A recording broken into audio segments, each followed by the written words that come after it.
Hi, Chair, Vice Chair, Commissioners, and members of the public tuning into this presentation. I'm Daniel Hauk, Associate Planner with the City of Oxnard Planning Division, and I'll be presenting on the 5305 Saviers Road Duplex project. This is planning and zoning permit number 24-540-03. Plan development permit. The applicant is Emmanuel Lopez, designated agent. So the project is a request for a plan development permit for a 3,326 square foot duplex containing two attached 1,663 square foot units, as well as a detached 990 square foot garage with a 990 square foot accessory building on the second floor.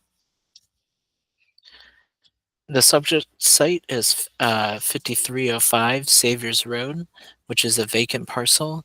As you can see in the bottom left, the open area on the right there that is covered in sand and dead vegetation. On the top right, we have the parcel outlined in blue, and it is a bit northwest of the intersection of Claris Street and Saviors Road. And on the bottom right, we have the vicinity map where you can see the project is pretty far south in the city jurisdiction. So the zoning and general plan designations are residential.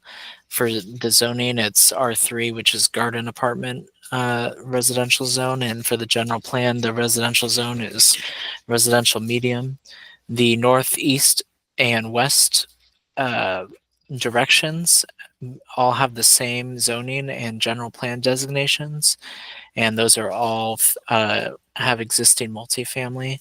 To the south, you have single family residential, though, with the R1 zoning and the residential low general plan zone, and that has single family homes currently. And this is just to visually show that. So, sorry, on the across the street on Saviors Road, looking east, we can see multifamily residential there on the top picture. On the bottom left, we have single family residential. And on the north side of the property, we have this is the bottom right picture. We have two-story duplexes, which are the same development, same style development as what it's being developed here. So this is a zoning map. Our zoning map's just showing what I explained before. On the left, we have the general plan zone of residential medium, and on the right, we have the zoning designation of garden apartment. The background for the parcel is that the property is vacant and it has not been developed before. However, there has been a building permit / well application, which is building permit 23-2926. So fairly recent, and that's related to public works, and the application stated 3 boreholes, and this permit was approved. This project was initially submitted on March 6, 2023. So here we have the proposed site plan, and we have the proposed single-family ADU / garage in the back.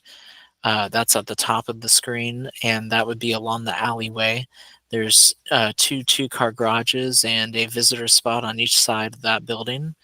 On the lower side of the screen, you have the proposed multifamily duplex, and this has a 15-foot setback from the front, and it's along Saviors Road. Now we have the elevations here for the project. It is going to be a light earth tone green. However, that does not quite match the green that is in these elevation drawings. This is a 2-story building, and it does have 2 front doors, one for each duplex unit, as well as a door in the back for each unit. This would be the elevations for the garage, which will be the same color.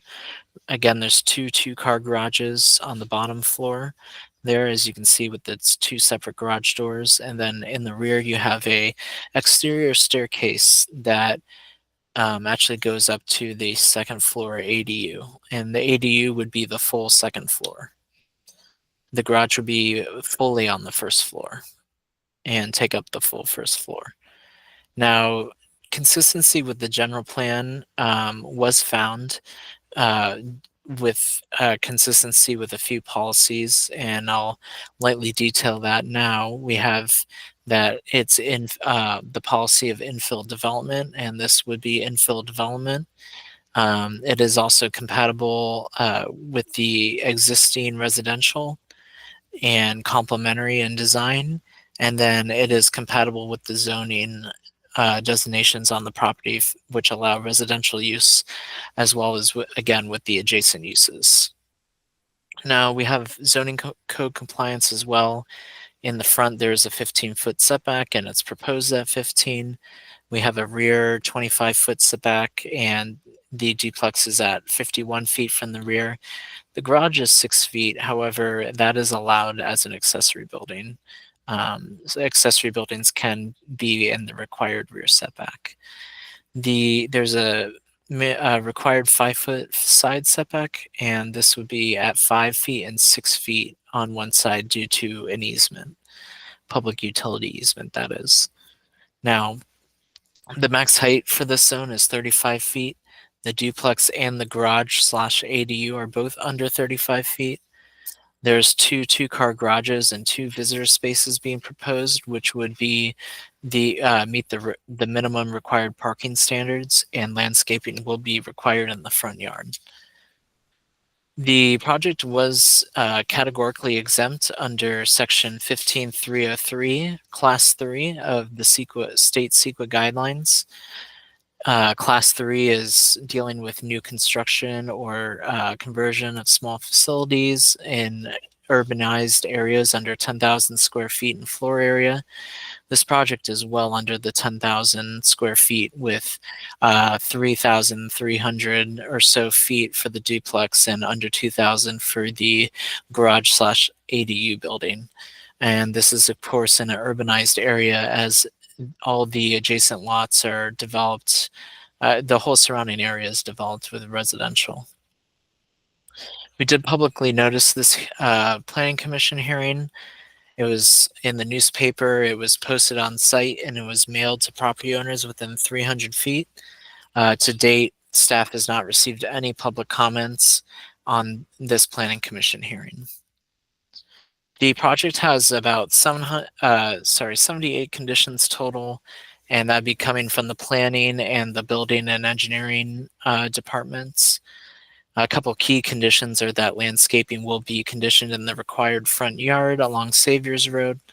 The front elevation, which right now is a flat face, will need to have architectural features added to break up that flat face, and the stucco color must be earth tones or subdued color, or a subdued color if that's changed.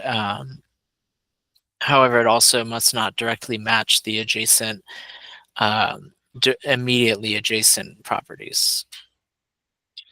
Now, the Planning Commission staff recommends that they find the project exempt from environmental review pursuant to the California Environmental Quality Act guidelines, Section 15303, which is new construction, and as well as adopt Resolution 2025-XX approving PZ 24-540-03 Plan Development Permit, subject to certain findings and conditions. And that concludes my presentation. Thank you for tuning in.